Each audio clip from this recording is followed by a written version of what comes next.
And welcome back to the Data Expert. My name is Connor, and today we are going to solve LeetCode SQL Challenge number 6, replacing the employee ID with the unique identifier. For that, we will be using two tables, the employees and the employees unique table. And before we even look at what the challenge is requiring of us, straight away, when I see two tables, I think there's a high probability that we're going to have to do a join in this example. But let's jump into the code and see the tables. So yeah, we have the employees table here. We have employee ID and name, and then we have a smaller table which is the employees unique that has employee ID and employee unique ID. So obviously, when I saw the two tables, I thought there's probably going to be a join required in this example, but whenever I see one column that exists in both tables, that further exacerbates my suspicion that a join will be required. Anyway, what I will do is I will go down here and I actually will run through the problem.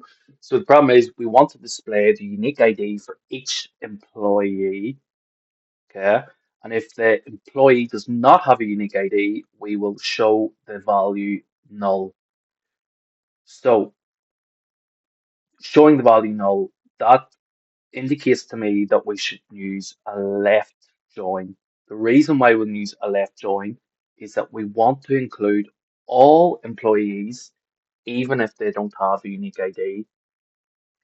Joins are a whole different ball game, and I will definitely do a separate video on them going through with multiple examples. But for now, just remember that if we want all rows from table one and we want matching values from table two, a left join is the best thing to use. Okay, I will start on our solution here. So I'm going to select all from employees.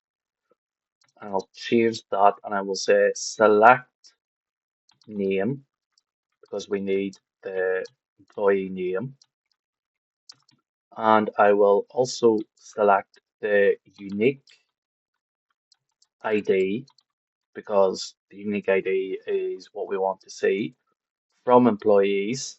And as mentioned, I'm going to need to do a join. I'm going to do a left join here, and that will be using the employees unique table.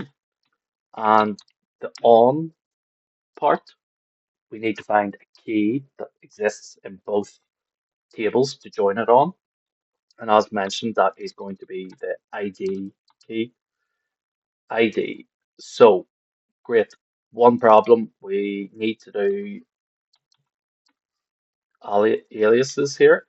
So I'll do an alias for unique, and I will do apply them on all that is required. And employees, I will do employee.name and I will do employee.id. So what this will do is it will take the name from the employees table and it will take the unique ID from the employee unique table and it will join them on based on the common column, which is the ID column. Great. We have the name, the unique ID. If an employee name does not have a unique ID, it's showing as null as required in the challenge. That's what we want to see.